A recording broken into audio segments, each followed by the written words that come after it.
नमस्कार दोस्तों, राम राम। मैं हूं युगेश और आप सुन रहे हैं हॉरर कहानी, वो भी मेरी जुबानी। तो दोस्तों, आज मैं आप लोगों के लिए एक बहुत ही डरावनी कहानी लेकर आया हूं। सुनसान मुरैना हाईवे पर आधी रात को बस चलाना मेरे लिए रोज का काम था, लेकिन उस रात कुछ ऐसा हुआ जिसने मेरी 17 साल की हिम्मत को भी चकनाचूर कर दिया। कोहरे से ढकी सड़क, खाली बस और एक अजीब सी परछाई। मुझे नहीं पता था कि मैं इंसान से नहीं बल्कि मौत से मिलने जा रहा हूं। तो दोस्तों, कहानी शुरू करने से पहले मुझे आपसे एक छोटी सी रिक्वेस्ट है कि अगर आप लोग मेरे चैनल पर नए हैं तो मेरे चैनल को सब्सक्राइब करें और मेरी वीडियो को लाइक करें। तो चलिए दोस्तों, बिना समय बर्बाद किए कहानी शुरू करते हैं। मेरा नाम रमाकांत सिंह है। 17 साल से मध्य प्रदेश की मिट्टी और धूल खाते हुए बस चलाता आ रहा हूं। करमाई गांव से भोपाल जाने वाला यह रास्ता मैं आंख बंद करके भी पहचान लूं, ऐसा मैं पहले सोचता था। लेकिन उस रात की घटना ने समझा दिया कि कोई भी रास्ता पूरी तरह जाना पहचाना नहीं होता। हर सड़क के पास अपने छिपे हुए किस्से होते हैं, बस मौका मिलते ही सामने आ जाते हैं। उस शाम करमाई में बस कुछ ही सवारियां थीं। ठंडी हवा चल रही थी और दिसंबर की धुंध धीरे धीरे खेतों से उठने लगी थी। गांव से निकलते ही मुझे एहसास हो गया कि आज रास्ता कुछ अलग है। आसमान शांत और भारी। सवारियां धीरे धीरे उतरती गईं। कोई घर पहुंचकर उतरा, कोई ढाबे के पास, तो कोई अपने खेत की पगडंडी के सामने। आखिर में सिर्फ एक आदमी बचा था, उम्र करीब 45। चेहरा थका हुआ, आंखें लाल और जाल वैसी जैसे कोई रात भर सोया ना हो। जब बस खिड़खिड़ा मोड़ के पास पहुंची तो उसने उतरने का इशारा किया। ये वही मोड़ था जहां सड़क अचानक पतली हो जाती है और दोनों तरफ झाड़ियां इतनी घनी होती हैं कि दिन में भी छाया बनी रहती है। मैंने बस रोकी। वो उतरने से पहले मेरी तरफ थोड़ा झुक कर बोला, भाई आज इस हाईवे पर मत रुकना, गलत रात है। उसकी आवाज में ऐसा डर था कि एक पल के लिए मेरा हाथ स्टीयरिंग पर जम गया। मैंने मजाक में कहा, क्यों भैया, भूत प्रेत घूम रहे हैं क्या? वो एक पल भी नहीं मुस्कुराया, बस चुपचाप मेरी आंखों में देखता रहा। फिर बोला, बस बोल दिया, समझ जाओगे। मेरी रीढ़ की हड्डी में हल्की सी सिहरन दौड़ गई, पर मैंने हंसी में उड़ा दिया और बस आगे बढ़ा दी। उसके उतरते ही अजीब सा सन्नाटा बस में फैल गया। थाली बस की खड़खड़ाहट, सीटों का हिलना और सड़क की दूर दूर की आवाजें सब मिलकर एक अनजाना डर पैदा कर रही थीं। करीब 10 किलोमीटर आगे बढ़ चुका था कि धुंध और घनी होने लगी। हाईवे पर लाइटें इक्का दुक्का ही थीं और खेतों के किनारे से उड़ती ठंडी हवा खिड़कियों को बजा रही थी। रात के 11 बजने वाले थे। इतनी देर में आमतौर पर ट्रक, बाइक या कोई दूसरी बस दिख जाती थी, लेकिन उस रात सड़क पूरी तरह मर चुकी थी। बस के हेडलाइट्स ही एकमात्र रोशनी थे। मैंने रेडियो ऑन करने की कोशिश की, पर सिर्फ खड़खड़ाहट आई, जैसे सिग्नल की नहीं किसी और चीज की कमी हो। तभी अचानक सड़क के बीच में कुछ सफेद सा चमका। मैंने ब्रेक मारा, बस जोर से हिली और घड़घड़ाते हुए रुक गई। हेडलाइट की रोशनी में मैंने देखा एक औरत सड़क के बिल्कुल बीच खड़ी थी। लंबी सफेद साड़ी, भीगे जैसे उलझे बाल और चेहरा बिल्कुल झुका हुआ, जैसे गर्दन में जान ना हो। वो बस की रोशनी में भी हिल नहीं रही थी, जैसे पत्थर की बनी हो। मेरे कानों में उस आदमी की बात गूंज उठी, आज मत रुकना, गलत रात है। मैंने खुद को संभाला और बस से नीचे नहीं उतरा। खिड़की से ही झुककर देखने लगा। औरत ने कोई हरकत नहीं की। मुझे लगा शायद कोई दुर्घटना हुई होगी या कोई बीमार होगी। इंसानियत ने डर को थोड़ी देर दबा दिया। मैं उतरने ही वाला था कि अचानक वो औरत ऐसे उठी जैसे किसी ने ऊपर की ओर खींच दिया हो। उसका चेहरा सीधे मेरी तरफ था, पर उसकी आंखें नहीं थीं। खाली गड्ढे, बिल्कुल काले। एक पल को मेरी सांस रुक गई। मैं बस में वापस घुसा और तेजी से गेट बंद कर दिया। अचानक बस के पीछे से जोरदार आहट आई, जैसे कोई भारी चीज उछलकर गाड़ी पर गिरी हो। बस हिलने लगी। छत से किसी के चलने जैसी आवाज आने लगी। मुझे पहली बार लगा कि वो आदमी मजाक नहीं कर रहा था। मैंने बिना सोचे समझे एक्सेलरेटर दबा दिया। बस झटके से आगे बढ़ी, लेकिन आवाजें नहीं रुकी। किसी के दनादन कदमों की तरह छत पर धमक धमक की आवाजें पड़ रही थी। मैं चीखना चाहता था पर गला सूख चुका था। बस की हर खिड़की मानो किसी ने बाहर से धक्का मारकर झंझोड़ी हो। हवा में एक अजीब सी सीलन की गंध भर गई थी, मिट्टी, खून और धुंध का मिला जुला बदबूदार एहसास। करीब आधा किलोमीटर आगे जाकर अचानक सब शांत हो गया। बस फिर खाली, ठंडी और निर्जीव सड़क पर दौड़ने लगी। मैंने डर के मारे शीशे में पीछे देखने की हिम्मत नहीं की, पर हेडलाइट की रोशनी के आगे धुंध की मोटी परत में मुझे बार बार वही सफेद सी परछाई दिख रही थी। मैंने स्पीड और बढ़ा दी, लेकिन जैसे ही मैं पहाड़ी चढ़ाई के पास पहुंचा, बस की लाइटें 3 बार झपकी और बंद हो गईं। अंधेरा ऐसा कि अपना हाथ भी दिखाई ना दे। बस सड़क पर रुक गई। इंजन की आवाज भी धीरे धीरे मर गई, जैसे किसी ने गला दबाकर खामोश कर दिया हो। मैं स्टीयरिंग पकड़कर बैठा रहा, बिल्कुल चुप। बाहर की हवा में अब कोई खड़खड़ाहट नहीं थी, सिर्फ एक लंबी खामोशी, और उसके बीच बहुत धीमी, खुरची हुई सी आवाज, जैसे कोई नाखून से बस के दरवाजे को खरोच रहा हो। धीरे धीरे आवाज बढ़ने लगी, डुर डुर। मैं पत्थर बन चुका था, और तभी पीछे की सीटों में से किसी की भारी सांस लेने की आवाज आई। मैं अकेला नहीं था, और मुझे अचानक समझ आया कि आज वास्तव में गलत रात थी। मुरैना हाईवे का वो हिस्सा हमेशा से थोड़ा सुनसान रहता था, लेकिन उस रात जैसे पूरा इलाका किसी अदृश्य डर की चादर में छिप गया था। बस की हेडलाइट्स आगे चलते कोहरे को चीरने की कोशिश, पर रोशनी मुश्किल से कुछ फीट ही जा पाती।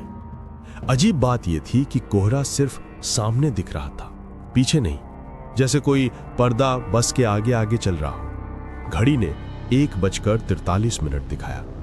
इस समय आमतौर पर सड़क पर 2-4 ट्रक तो दिख ही जाते हैं। रात की डीजल भरी गंध, ट्रकों का घुर घुर शोर और कहीं दूर खेतों से आती हल्की जलती परी की महक, ये सब इस रास्ते की पहचान रहे हैं। पर उस रात कुछ भी नहीं। हवा चल रही थी, पर उसमें कोई महक नहीं। बस इतनी खामोशी थी कि मेरे अपने दिल की धड़कन भी तेज सुनाई दे रही थी। अचानक बस ने खुद ब खुद स्पीड कम कर दी। मुझे लगा शायद मैंने एक्सीलेटर थोड़ा ढीला छोड़ दिया होगा। मैंने पांव और दबाया, लेकिन बस और धीमी हो गई। आवाज भी बदलने लगी, घर घर जैसी, जैसे इंजन में कुछ फंस गया हो। फिर झटके के साथ बस मानो किसी भारी चीज से टकराई हो और धीरे धीरे खुद ही रुकने लगी। मैंने तुरंत गियर बदलकर एक्सीलेटर दबाया, पर बस अड़ गई। उस सुनसान सन्नाटे में बस के इंजन के बंद होने की आवाज कुछ ज्यादा ही डरावनी लगी, मानो किसी ने अचानक उसके गले पर हाथ रख दिया हो। खिड़कियों पर कोहरा जमने लगा था। बाहर का तापमान गिरने का एहसास साफ होने लगा। मेरी नजर रियर व्यू मिरर में गई। अंधेरे में सिर्फ खाली सड़क दिख रही थी, लेकिन दूसरी ही पल लगा जैसे किसी सफेद कपड़े का किनारा हिलकर गायब हुआ हो। शायद कोहरा था, शायद मेरी थकान का भ्रम। फिर भी दिल में एक कसक सी उठी। क्या पीछे कोई था? मैंने अपनी टॉर्च निकाली और बाहर उतरने का फैसला किया, लेकिन तभी बस के अंदर अजीब सी कड़कड़ आवाजें आने लगी। ये आवाजें उसी तरह की थीं जैसे पुराने लकड़ी के फर्श पर कोई भारी पैर रखे तो आती हैं। पर बस में तो मैं अकेला था। मैं सीट से थोड़ा ऊपर उठा और धीरे धीरे पीछे की तरफ देखा। हर सीट अपनी जगह थी, कोई नहीं, लेकिन एक सीट आखिरी लाइन में दाईं तरफ थोड़ी सी झुकी हुई लग रही थी, जैसे कोई अभी अभी उठकर गया हो। बस में हल्की सी मिट्टी की गंध भी भर गई थी, वही गंध जो किसी पुराने बंद कमरे में महीनों बाद दरवाजा खुलने पर आती है। मैंने अपना गला साफ किया और बोला, कौन है? अगर कोई यात्री चढ़ा है तो सामने आ जाओ। मेरी आवाज खुद मुझे ही पराई लगी, सूखी और कांपती हुई। कोई जवाब नहीं आया। बस की ट्यूबलाइट हल्की सी झपकी और फिर स्थिर हो गई।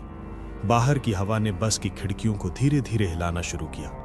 कोहरे की मोटी परत अब बस को पूरी तरह घेर रही थी। सामने कांच पर हल्की सी नमी जम रही थी, जैसे कोई अपनी उंगली से अंदर की तरफ कुछ लिखने वाला हो। मैंने डर को झटकने की कोशिश की और चाबी घुमाकर इंजन स्टार्ट करने की कोशिश की। पहली बार गुर्र की आवाज आई, दूसरी बार भी, तीसरी बार तो ऐसा लगा जैसे बस किसी गहरे कुएं में चीख रही हो, पर इंजन चालू नहीं हुआ। मैंने खुद को संयत किया और सोचा शायद बैटरी में दिक्कत है। जब फ्यूल लाइन में दिक्कत हो गई, मुझे बस से बाहर उतरकर चेक करना ही होगा। लेकिन बाहर उतरने का मतलब था उस कोहरे, उस वीराने और उस अनजानी खामोशी का सामना करना। फिर भी पेशे का धर्म निभाना था। मैंने बस का दरवाजा खोला। ठंडी हवा की एक तीखी लहर मेरे चेहरे से टकराई। अंधेरा इतना था कि टॉर्च की रोशनी भी धुंध में खो जा रही थी। हाईवे ऐसा लग रहा था जैसे किसी ने उसके दोनों सिरों पर काली चादर डालती हो। बस का इंजन बंद पड़ा था और मैं धुंध के बीच खड़ा बोनट खोलने ही वाला था कि अचानक कंकड़ों पर किसी के चलने की आवाज आई, टॉप टॉप। ठंडी रात में यह आवाज किसी हथौड़े की तरह मेरे कानों पर पड़ी। इतने सुनसान हाईवे पर इस वक्त किसी इंसान का चलना लगभग नामुमकिन था। हवा पहले ही थम चुकी थी, कोहरा सड़क से चिपका था और चारों तरफ ऐसा सन्नाटा था कि दिल की धड़कन भी तेज सुनाई देने लगी थी। मैंने टॉर्च उठाकर अपने पीछे की तरफ रोशनी फेंकी। कुछ पल कुछ नहीं दिखा। फिर धीरे धीरे धुंध को चीरती एक आकृति उभरने लगी। सफेद साड़ी, लंबे खुले बाल, सिर इतना झुका हुआ मानो गर्दन में हड्डी ही ना हो। मैं एकदम जड़ होकर खड़ा रह गया। मुझे यकीन ही नहीं हुआ कि इतनी रात को किसी औरत का यहाँ होना मुमकिन है। फिर भी इंसानियत ने मुझे मजबूर किया कि उससे कुछ पूछूं, शायद मदद चाहिए हो। मैंने सावधानी से आवाज लगाई, माई कौन हो? यहाँ कैसे खड़ी हो? उसने कोई जवाब नहीं दिया, बस वही टाप टाप की आवाज के साथ बेहद धीमी गति से मेरी तरफ बढ़ने लगी। कोहरा हल्का सा हिला, जैसे उसकी चाल से हवा भी थर्रा उठी हो। उसकी चाल अजीब थी, जैसे किसी ने ऊपर से रस्सियों से खींच कर चलाया हो। उसका सिर इतना झुका था कि चेहरा दिखाई नहीं दे रहा था। मैंने 2 कदम पीछे हटते हुए टॉर्च की रोशनी उसके पैरों पर डाली और फिर मेरी सांस वहीं अटक गई। उसके पैर उल्टे थे, एड़ियां आगे और उंगलियां पीछे, जैसे वो आगे की तरफ चल रही हो लेकिन पैरों की दिशा पीछे की तरफ हो। मेरे रीढ़ में ठंडे पानी जैसा कुछ दौड़ गया। पैर सुन्न पड़ गए, मुंह सूख गया। मैंने टॉर्च हाथ में पकड़े पकड़े लड़खड़ा कर 1 कदम और पीछे हटाया। वो औरत अब बस कुछ ही फीट दूर थी।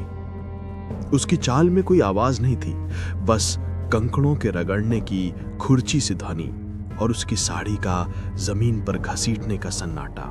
वो अचानक रुक गई। मैंने टॉर्च उसके चेहरे की तरफ उठाई और उसी पल उसने झटके से अपना सिर ऊपर उठाया। चमकती सफेद बिना पुतली की आंखें, मुंह कान तक फटा हुआ और अंदर सिर्फ अंधेरा, बहुत गहरा अंधेरा।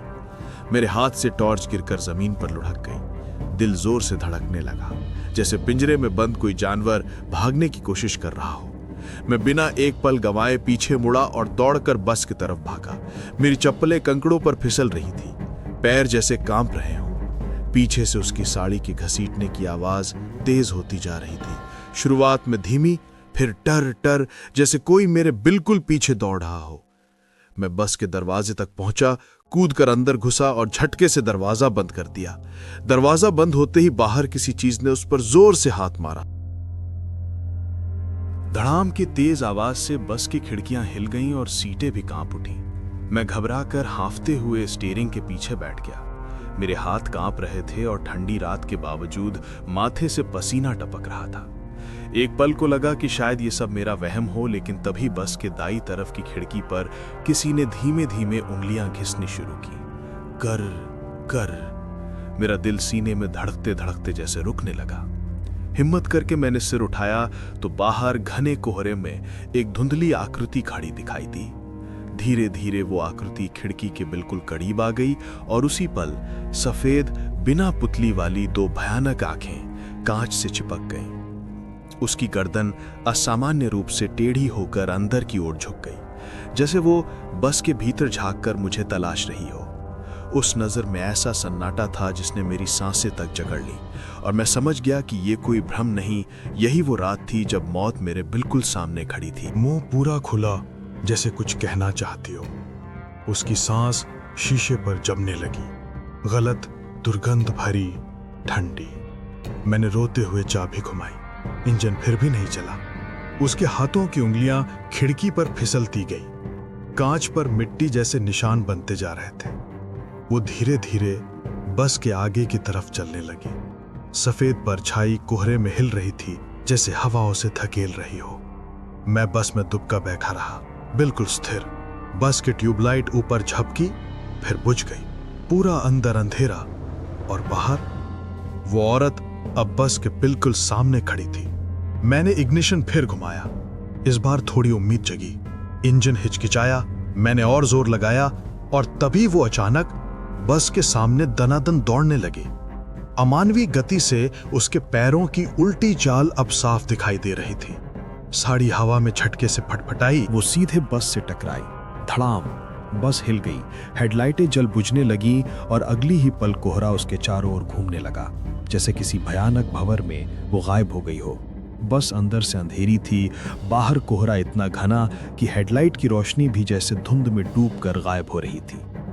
इंजन कमजोर सांसें ले रहा था और मेरी खुद की सांसें उससे भी ज्यादा टूटी हुई थी। पीछे की सीटों में नंगे पैरों की धीमी धीमी टाप टाप की आहट अब भी चल रही थी, जैसे कोई बिना हड़बड़ी के, बिना घबराहट के बस के अंदर घूम रहा हो। मैंने हिम्मत करके रियर व्यू मिरर में देखा, कुछ नहीं। बस की आखिरी सीटें अंधेरे में डूबी थीं, पर वहां एक धीमी सी सरसराहट मुझे साफ महसूस हो रही थी। इसी डर में मैं स्टीयरिंग पकड़े बैठा था कि अचानक दाईं तरफ की खिड़की पर जोरदार धड़ाम की आवाज आई। मैं चौंक कर उधर मुड़ा। खिड़की के कांच पर खून की मोटी उंगलियों के निशान बनते जा रहे थे। लंबी मुड़ी हुई उंगलियां जो किसी इंसान की नहीं लगती थीं। वो खून शीशे पर ऐसे लहराता था जैसे अभी अभी टपका हो। मैंने पसीने पसीने होकर कांच के उस पार देखा। वही औरत, सफेद साड़ी हवा में हिल रही थी। चेहरे पर सड़ा हुआ मांस, होंठ कान तक कटे और आंखें बिल्कुल काली, इतनी काली कि जैसे अंदर एक गहरा कुआं हो। उसकी गर्दन एकदम तिरछी थी, लगभग कंधे तक झुकी हुई। वो कांच से चेहरा सटाकर मुझे घूर रही थी। सांस इतनी ठंडी कि कांच धुंधला गया, और फिर वो बोली। उसकी आवाज फटी हुई, गहरी और इतनी धीमी कि जैसे किसी कुएं की तली से निकली हो। खोल, दरवाजा खोल, खोल। मेरा दिल धड़कना भूलने लगा। मैं जड़ होकर उसे देख रहा था। वो फिर फुसफुसाई, इस बार थोड़ा तेज। खोल, मेरे बच्चों को कुचल कर क्यों भागा था? मेरे होश उड़ गए। बच्चे? मैंने किसी को नहीं कुचला, मैंने किसी को चोट तक नहीं पहुंचाई। मैंने कांपते हुए कहा, बहन तुम गलत समझ रही हो, मैंने कुछ नहीं किया। उसने नाखूनों से कांच पर खरोचना शुरू कर दिया। कट से उसकी उंगलियों से खून टपक कर शीशे पर लकीरें बना रहा था। फिर उसने अपना चेहरा और करीब किया। उसके कटे होंठ हिले और उसने वही बात दोहराई। मेरे बच्चे कहाँ हैं? तूने कुचल दिया, तूने ही कुचल दिया। जैसे जैसे वो बोलती, उसके चेहरे की नसें उभर कर नीली पड़ती जा रही थी। उसकी आंखें और गहरी और भयानक, उसकी गर्दन और मुड़ती जा रही थी। मैंने डर से चाबी घुमाई। पहली बार इंजन ने आवाज नहीं की। वो हंसी, एक भयानक टूटी हुई हंसी। मैंने फिर कोशिश की। इस बार इंजन ने घुर घुर की आवाज निकाली और तभी उसका हाथ खिड़की पर पटका। धड़ाम, कांच हिल गया। वो गुर्राते हुए बोली, भाग मत, आज तू भी मेरे बच्चों की तरह दब जाएगा। उसकी आवाज में ऐसी नफरत थी कि मेरा खून जम गया। मैंने पूरी ताकत से चाबी घुमाई। इंजन इस बार गरजा, जोर से, जैसे किसी ने उसे पीछे से धक्का दिया हो। मैंने एक्सीलेटर दबाया। बस उछलकर आगे बढ़ी। खिड़की के पास की परछाई पीछे हट गई। मैंने राहत की सांस ली, पर वो राहत कुछ ही सेकंड की थी। जैसे ही बस ने स्पीड पकड़ी, मुझे दाएं तरफ एक आवाज सुनाई दी, टॉप टॉप टॉप। मैंने दाएं तरफ देखा और मेरी आत्मा जैसे शरीर से बाहर निकल गई। वो औरत बस के साथ साथ उल्टे पैरों से दौड़ रही थी। उसकी साड़ी हवा में विकराल होकर फड़फड़ा रही थी। उसका सिर दाईं ओर झुका हुआ और आंखें मेरी तरफ टिकी हुई। उसका मुंह अभी भी वही शब्द दोहरा रहा था, मेरे बच्चे, मेरे बच्चे।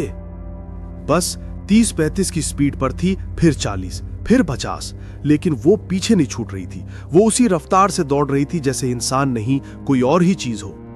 उसके उल्टे पैरों की आहट खिड़की के पास से बहुत साफ सुनाई दे रही थी, टुक टुक टुक। मेरी उंगलियां स्टीयरिंग पर खुद ब खुद जकड़ गई, सीना धड़क रहा था, पैर कांपते हुए भी एक्सीलेटर दबाए हुए थे। फिर अचानक वो और तेज हुई, इतनी तेज कि वो बस के सामने आकर सड़क पर खड़ी हो गई। मैंने जोर से ब्रेक मारा, बस चीखते हुए रुक गई। वो बस के ठीक सामने खड़ी थी, सिर टेढ़ा, बाल बिखरे, साड़ी जमीन पर लटकती हुई। और उसने धीरे धीरे अपना हाथ उठाया। खून से भरे हाथ की उंगलियां मेरी ओर इशारा कर रही थी, आज तू रुकेगा, आज तुझे जवाब देना होगा।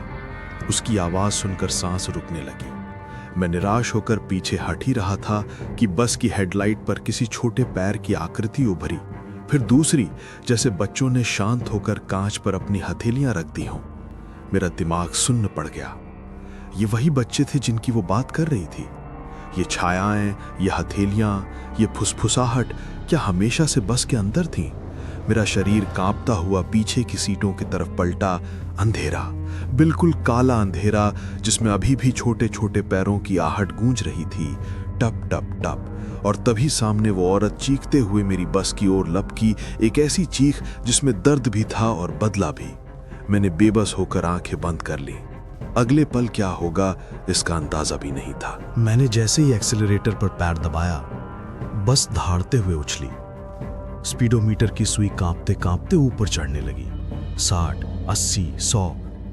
स्टीयरिंग मेरे हाथों में थरथरा रहा था, जैसे बस मुझसे पूछ रही हो कि आखिर मैं किससे भाग रहा हूं, लेकिन मैं खुद जवाब नहीं दे पा रहा था। मेरा पूरा शरीर पसीने से तर था, उंगलियां गीली और आंखें सड़क पर जमी हुई। बस जितनी तेजी से भाग रही थी, उतनी ही तेज मेरे दिल की धड़कनें भी। पीछे देखने की हिम्मत नहीं हो रही थी, पर एक बार छने कैसे गर्दन खुद ब खुद मुड़ गई। पीछे कांच पर धुंधली सी आकृति दिखाई दी।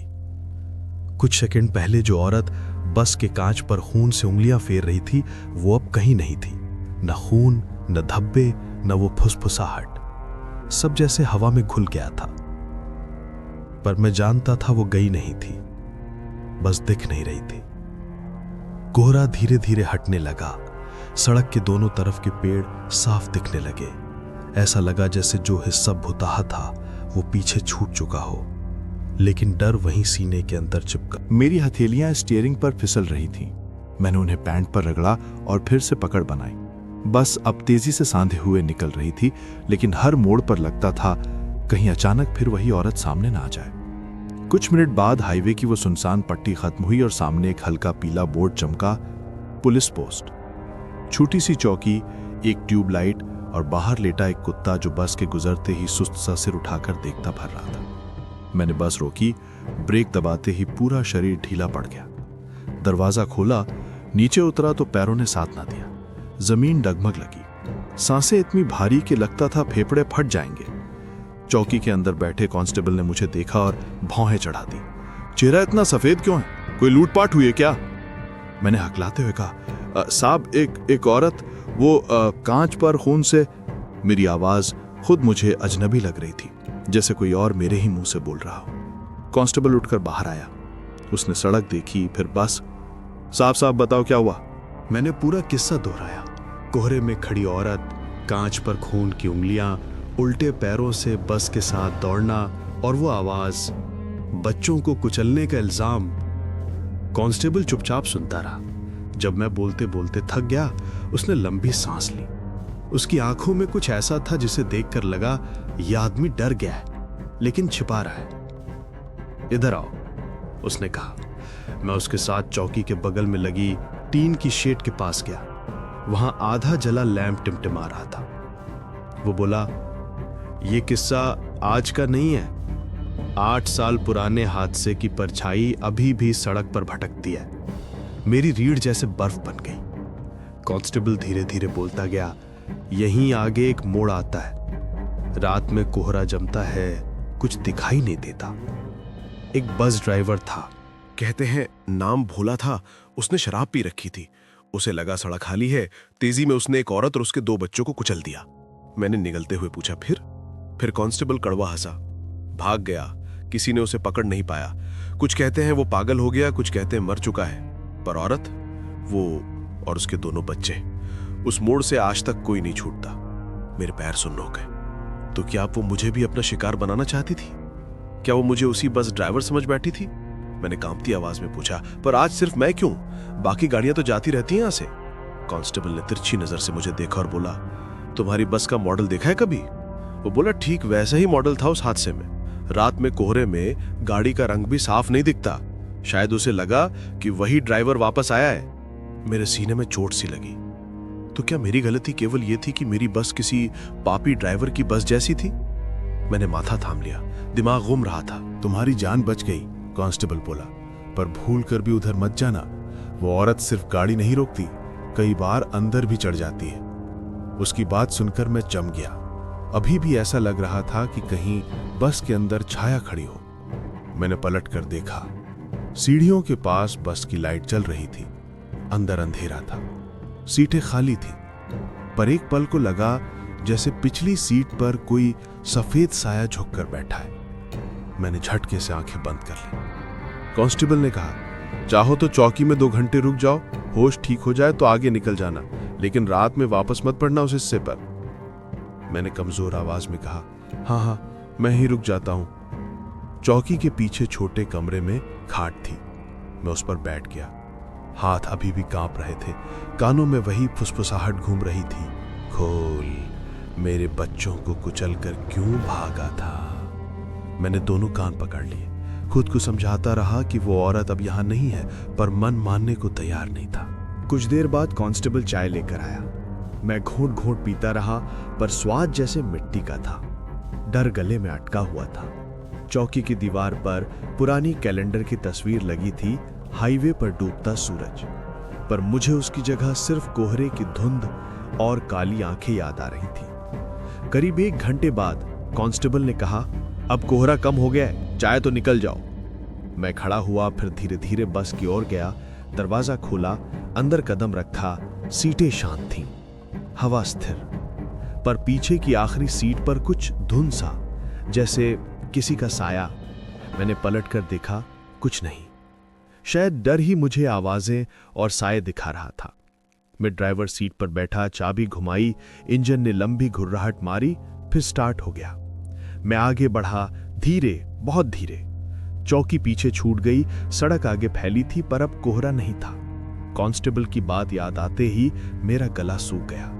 हवा अचानक भारी लगने लगी। आसपास वही चौकी, वही सुनसान सड़क, वही पीली ट्यूबलाइट। लेकिन उस पल सब कुछ अपरिचित लग रहा था, जैसे मैं किसी और ही दुनिया में खड़ा हूं। मैंने हिम्मत जुटाकर कांपते हुए पूछा, कौन सी बस, कौन सा नंबर था उस हादसे वाला? कांस्टेबल ने बिना जवाब दिए मेरी तरफ देखा, फिर धीमे कदमों से चौकी के बाहर आया। मैं भी उसके पीछे चलता हुआ बस तक पहुंचा। रात गहराती जा रही थी, लेकिन मेरे अंदर कुछ और ही अंधेरा फैल रहा था। उसने बस की हेडलाइट पर हाथ रखा, फिर नंबर प्लेट को ध्यान से देखा। उसके चेहरे का रंग उड़ गया। उसने गहरी सांस ली, जैसे शब्द खोज रहा हो या शायद साहस। फिर उसने कहा, यही मॉडल था? मैं स्तब्ध सा खड़ा रहा। उसने आगे कहा, और ये नंबर, ये पूरी तरह वही नंबर है, एक भी अंक बदलता नहीं है। मेरी रूह जम गई। उसने मुझे घूरते हुए कहा, यह बस हादसे के बाद कबाड़ में डाल दी गई थी। उसके फ्रेम तक टेढ़े हो चुके थे। किसी ने इसे दोबारा सड़क पर नहीं देखा, कभी भी नहीं। मैंने महसूस किया कि मेरे पैरों में ताकत ही नहीं बची। मैं वहीं सड़क पर बैठ गया। माथे पर ठंडा पसीना था, लेकिन हाथ चल रहे थे। मेरे मुंह से सिर्फ एक वाक्य निकला, तो मैं भूतिया बस चला रहा था। कांस्टेबल कुछ पल चुप रहा। शायद उसकी आंखों में भी डर था, लेकिन फर्श की पट्टी उसने कसकर बांध रखी थी। उसने धीमी आवाज में कहा, मैं सच नहीं कहूंगा तो तुम बच नहीं पाओगे। कई लोग नामन निकम ने वन ने क्या अजीब हरकतें देखते हैं। खाली बस चलती दिखती है, सीटें अपने आप हिलती हैं, और कई बार कोई अदृश्य साया रात में गाड़ी संभालता हुआ दिखाई देता है। मेरे शरीर में झुरझुरी दौड़ गई। चौकी की लाइट हवा में हिलकर टिमटिमाई, और कुछ पल के लिए लगा जैसे बस के अंदर से किसी के कदमों की बहुत हल्की आवाज आई हो। मैंने कांस्टेबल की तरफ देखा। उसकी निगाहें भी बस के दरवाजे पर टिकी थी। साहब, मैंने हकलाते हुए कहा, अगर ये बस कबाड़ में डाल दी गई थी तो ये यहां कैसे पहुंची? और इसे चल कौन रहा था, मैं या कोई और? मेरे सवाल का जवाब उसके पास भी नहीं था। वो बस बोला, कुछ चीजें इंसान नहीं समझ सकता, तुम बचकर निकल आए यही काफी है। लेकिन मेरे अंदर एक तूफान मचा हुआ था। मैं चौकी के सामने खड़ा होकर उस बस को देखता रहा। उसी लाइट्स वाली, उसी गियर वाली, वही पुरानी सीटें, वही दरारें, सब कुछ वैसा ही जैसा मैं 8 महीने से चलाता था। पर अब हर चीज अजनबी लग रही थी, जैसे बस मुझे पहचानती थी लेकिन मुझे नहीं। मैं धीरे धीरे सामने बढ़ा और अपनी उंगलियां बस के बोनट पर रखी। धातु ठंडी थी, बहुत ठंडी, ऐसी ठंड जो आम चीजों में नहीं होती, जैसे किसी मुर्दे की त्वचा छू ली हो। मेरा गला सूखते हुए मैंने कहा, क्या मैं इतने दिनों से मृत यात्रियों की बस चला रहा था? कांस्टेबल चुप रहा। उसका ये चुप रहना ही जवाब था। सामने सड़क पर हल्का कोहरा फिर जमा होने लगा था। वो कोहरा कुछ देर पहले वाली औरत की याद दिला रहा था। उसकी काली आंखें, कांच पर खून से बनी उंगलियों की लकीरें और उसकी फटी हुई आवाज, खून मेरे बच्चों को कुचल कर क्यों भागा था। मेरी सांसें उखड़ने लगी। लगता था जैसे कोई मेरे सीने पर बैठ गया हो। मैंने आंखें बंद कर ली। उसी एक सेकंड में मुझे लगा वो फिर मेरे बिल्कुल पास खड़ी है, जैसे वो पूछ रही हो, क्या तुम ही थे जिसने मेरे बच्चों को मारा? मैंने खुद को झटके से संभाला, कांपते हुए पीछे हट गया। कांस्टेबल ने मेरा कंधा पकड़ा। तुम्हें घर जाना चाहिए, जितना दूर जा सको यहां से। पर बस, मैंने टूटे स्वर में पूछा। वो बोला, बस को छोड़ दो, वो तुम्हारी नहीं है। मैंने उसकी तरफ देखा। मेरी आंखों में हजारों सवाल थे, लेकिन जवाब किसी के पास नहीं। बस वही दहशत, वही रहस्य। मैं चौकी में वापस आकर खाट पर बैठ गया। रात और भारी हो चुकी थी। दूर कहीं से कुत्तों के भौंकने की आवाज आ रही थी, पर उस आवाज के पीछे भी मुझे वही औरत की फुसफुसाहट सुनाई दे रही थी। मैंने मन ही मन ठान लिया था, चाहे जो हो जाए, मैं ये नौकरी नहीं करूंगा। सुबह होने तक मैं सो नहीं पाया। पलकें बंद करता तो कांच पर होन की उंगलियां दिखती, आंखें खोलता तो बस के अंदर किसी साये की हल्की सी छाया। सूरज चढ़ते ही मैंने अपना बैग उठाया। कांस्टेबल बाहर खड़ा था। जाने दोगे? मैंने पूछा। वो धीरे से सिर हिलाया। जाओ, और पीछे मुड़कर मत देखना। मैं चौकी से बाहर निकला।